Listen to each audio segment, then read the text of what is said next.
So traditionally, as a lot of you might be familiar with, we've been doing oxygen sensing through electrode systems. We have different types of electrodes, which is galvanic, polarigraphic, paramagnetic, and zirconium oxide. And this has been going on for 50 plus years, so that's the traditional method. And as we progress in the science and technology, we are more moving from the traditional electrode method to a fiber optic method. And the way to do it is we do it with the fiber optic chemical sensors. So we basically base it on the fluorescence method. So I'll talk a little bit about the history of our oxygen sensing. We've been doing oxygen sensing for more than 10 years now. We started back in 1999 where the Foxy sensor was developed. So we just use that chemistry, put it on the tip of fiber optic probes, and make that an oxygen sensor.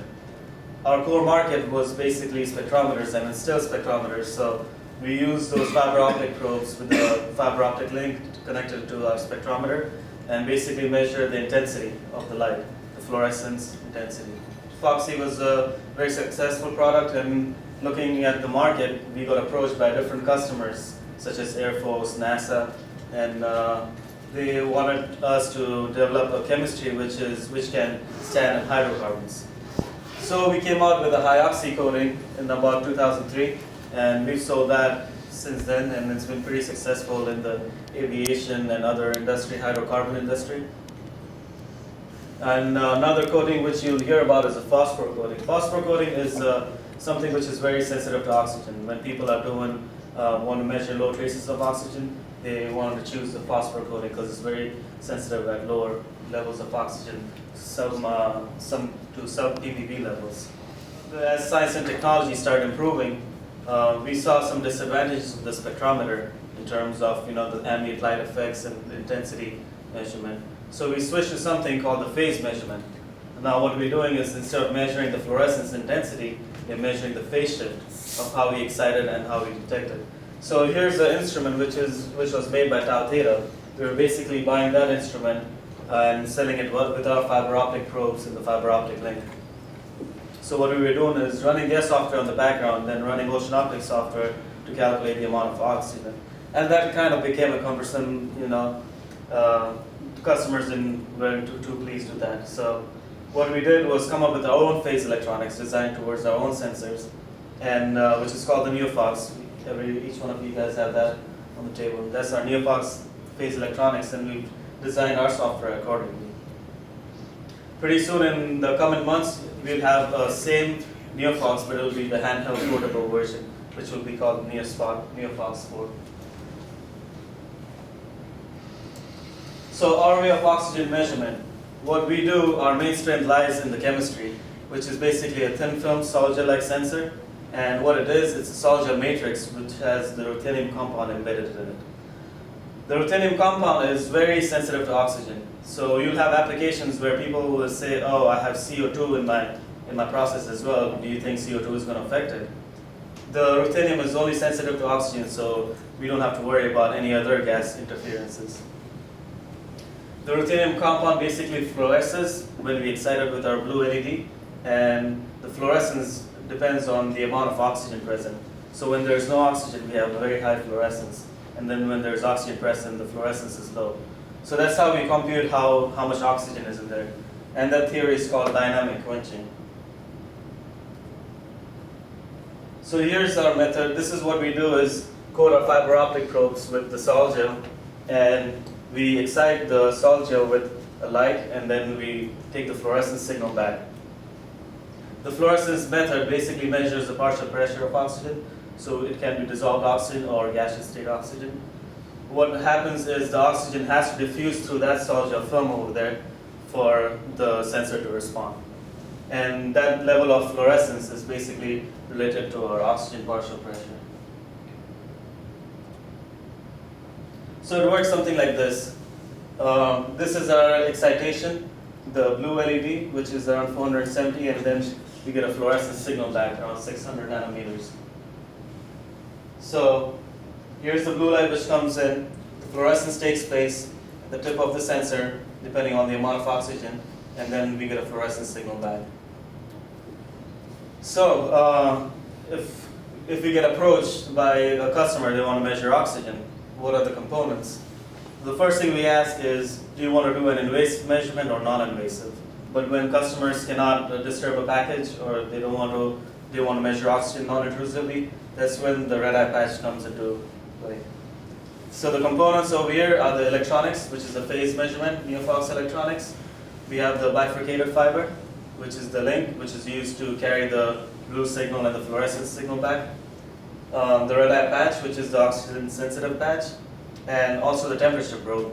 Our fluorescence is very temperature sensitive, so temperature probe needs to be placed so we can compensate for any temperature changes. A little bit more on the electronics. This is our desktop version. The handheld version is going to look like this. The only thing is we add a battery pack so you can charge it, use it in the field, and a screen display so you can measure the oxygen, you can look at the oxygen. It has a blue LED at 470 nanometers, and what we use is the APD detector, which is the avalanche photodiode. Here are some of the advantages of why we do phase instead of intensity or electrodes. There's long-term stability. We don't have too much drift due to any light source or any other external effects. You can bend the fiber optic sensors, so it's not very sensitive to position and things like that. Immunity to ambient light. When we were doing measurements with the intensity on the spectrometer, we had to put an overcoating, which basically blocks the ambient light effects. Now, with the phase measurement, we are not looking at the intensity, we are looking at the phase difference. So we don't need to overcoat any of our sensor probes or patches. Overcoating the probes or patches basically just increases the response time, because once you overcoat it, the oxygen has to diffuse through that overcoating layer to get into the sol gel. The sol gel is very flexible. We can put it on different form factors such as probes and patches. And also the refractive index, we can calibrate our sensors in gas, and customers can use it in liquid mediums. So the oxygen can always diffuse through the silicone overcoating, and that's the reason we use that overcoating. So we'll go in a little bit more detail on the patch, the RedEye patch. What it is basically these patches right here have the oxygen sensing chemistry on it. It's basically a self-adhesive patch, very specifically designed for non-invasive type of measurement. It's, if you can imagine, a stick and peel kind of sticker. Basically, this is the cross section. We put our oxygen sensing chemistry on a flexible substrate, which already has a self-adhesive on it. And then we just remove off the liner and put it inside a packaging or inside a container to measure the amount of oxygen. The sizes, we do sell our sensors in 4 millimeters, 8 millimeters, or custom sizes. 4 millimeters is basically because the fiber optic probe that we have is the outer diameter is 4 millimeters, so we don't want the customers to move around too much and measure some different spots. So they're pretty much focused with the 4 millimeters. 8 millimeters is also another size and custom. We have gone into markets where we are selling custom patches. So a lot of our competitors have seen that our sol gel technology is more stable than the polymer. Monday was mentioning earlier that our strength is basically in sol gel coating versus our competitors who are using polymers. And a lot of our competitors are buying the sensors from us, the patches from us, and using it with their electronics. How do we use it? We remove off the liner, put it inside a container. Basically, when we are putting it inside a container, make sure the surface is clean and dry. And once you have a good adhesion, then you can put water and other liquids if you want to. So something like this, the container has to be optically clear. So the whole idea is for us to be able to shine the blue light from the outside and excite the fluorescence, the ruthenium compound, and get the fluorescence signal back. A lot of the times you might have a customer who will say, oh, I want to measure the oxygen non-intrusively, but my container is made out of stainless steel. You can't do that because light is not going to go through it. So once you're handling the RedEye patch, make sure you handle it with care, make sure the adhesion is good, and use Kim wipes and tweezers so you just avoid contamination. Some of the application use, we've done some experiments and done some study on fermentation processes. So here's basically a bioflask. It has two oxygen sensor patches. One is put on the headspace inside, and the other one is put inside the liquid. We also have pH sensors, which is monitored for that region. But so we do both gas and dissolved oxygen, and the patches have a upper limit of the temperature up to 60 degrees C. And it's not because of the sol gel, it's because of the substrate itself.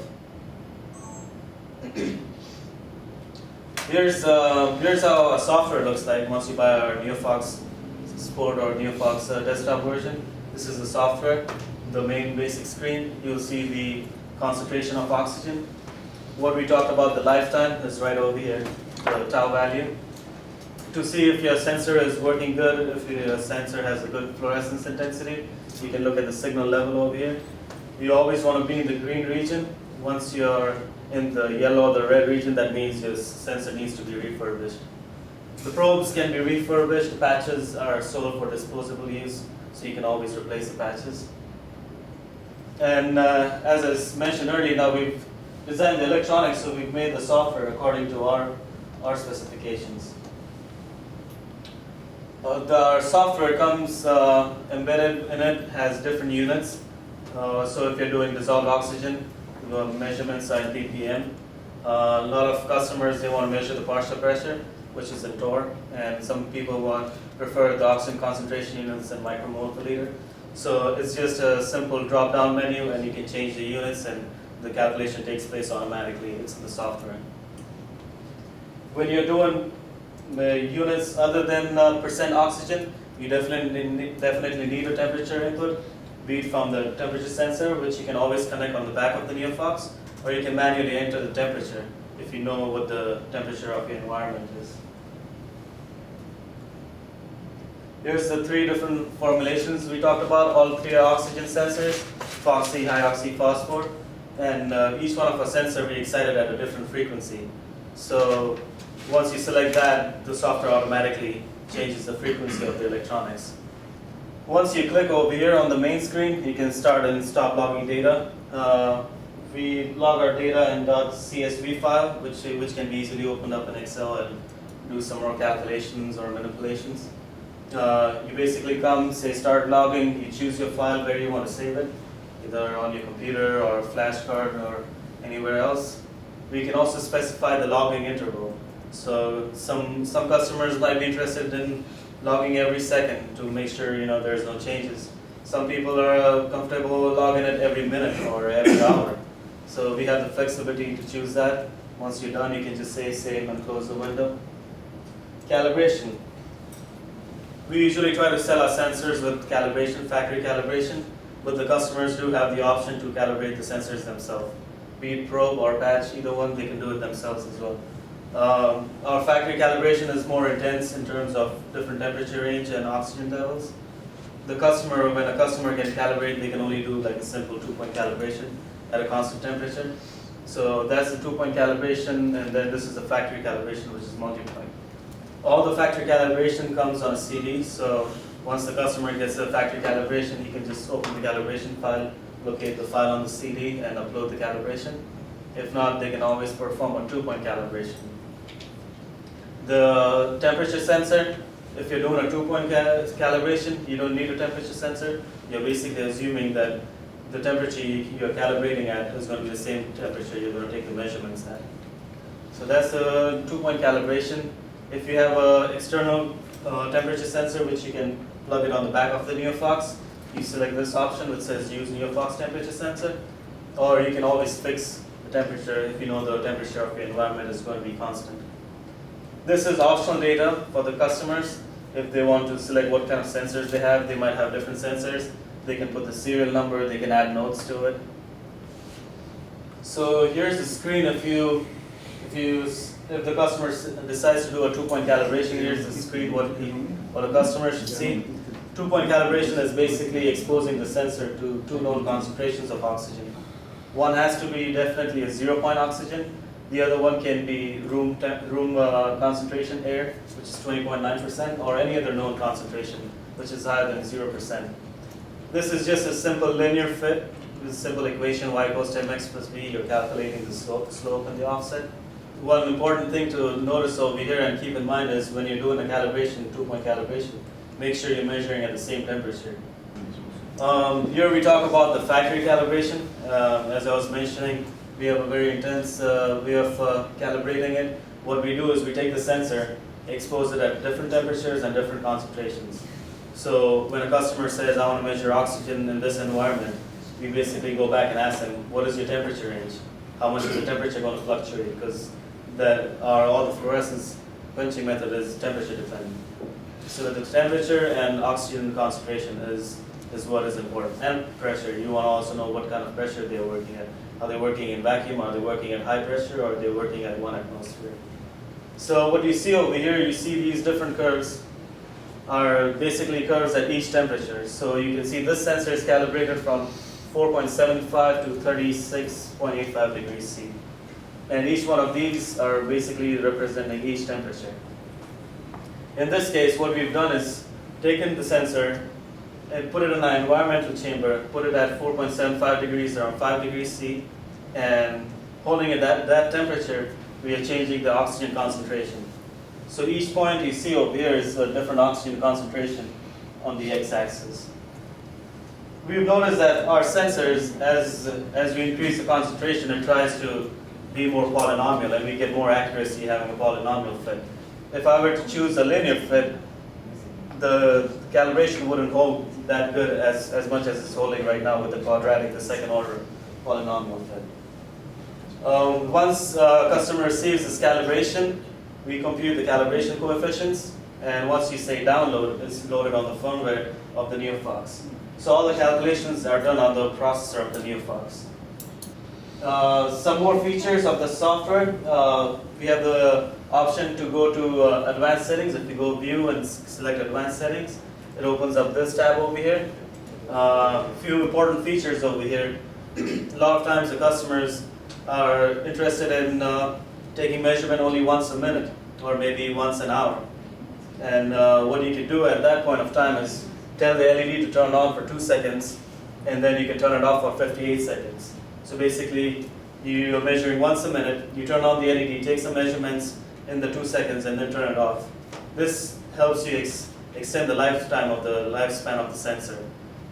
The more you excite the sensor with the blue LED, it's going to photo bleach and eventually die.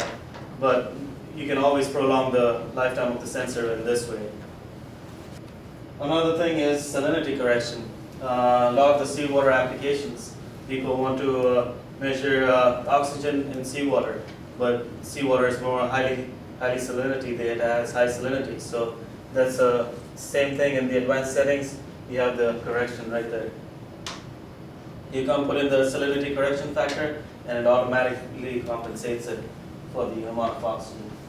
So here's some of the technical specifications for each one of our coatings. FOXy, phosphor, hyoxy. FOXy is a general application use. You can use it in benign environments.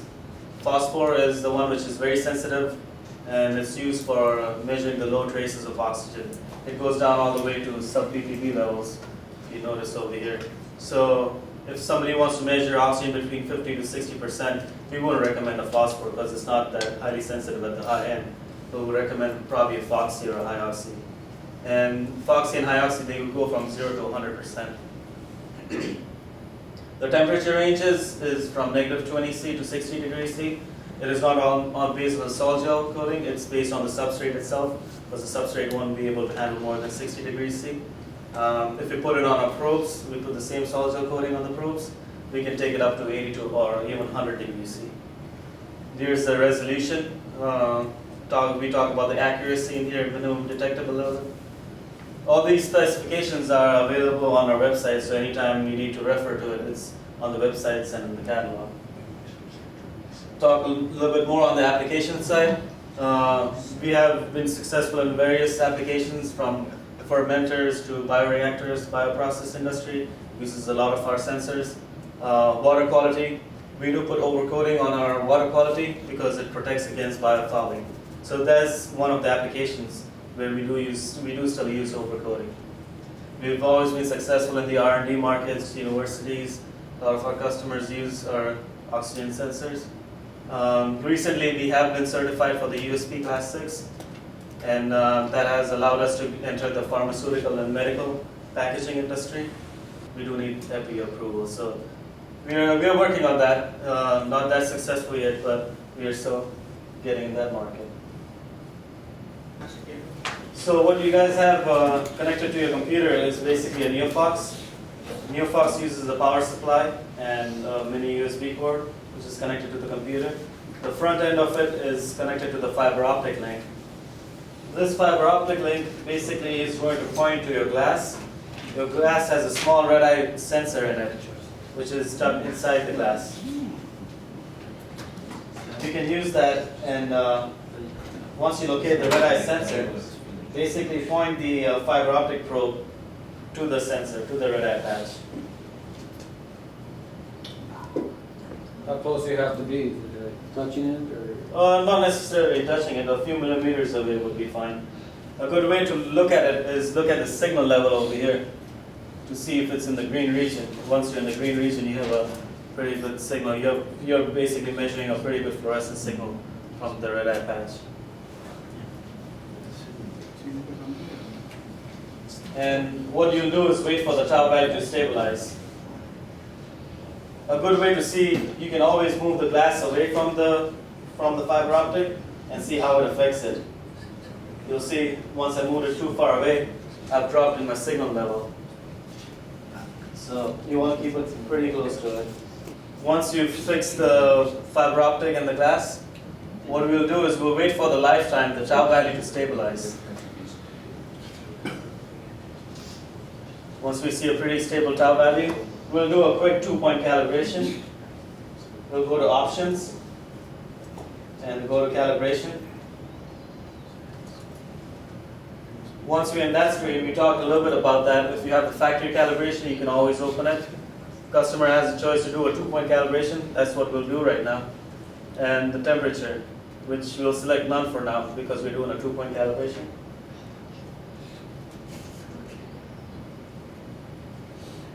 Once you select the 2-point calibration, you'll see another tab open up over here. This is the 2-point calibration. So just for testing purposes, we'll just assume that the tau right now is air saturated. The sensor is air saturated water, and you will see a stable lifetime value over here. We'll use that as your 20.9%, which is basically air. So what you'll do is click on the current tau value. So what it's doing is basically taking this number and putting it up here. We have something called the sodium hydrosulfate, which I'm going to pass around. You guys can dump the whole thing into your glass, and you'll see the lifetime value drop. I mean, the lifetime value is going to increase because now it's going to quench all the oxygen out of it. You can dump that in the glass and just stir it. Once you do that, you'll see the lifetime over here go up. So what's actually happening right now is taking off all the oxygen from the water, and then eventually it will stabilize to a certain tau value. So once your lifetime value is stable, you can use that as your 0 point and click over here, which is basically going to record that value and put it up there. Once you have those two extreme points, the 0 and 20.9%, you click in the graph. By clicking in the graph, it's going to compute your new coefficients. And then once you click in between, it will calculate the new coefficients, and you just say download. Once you say download, it's going to compute the amount of oxygen, which is about 0% right now.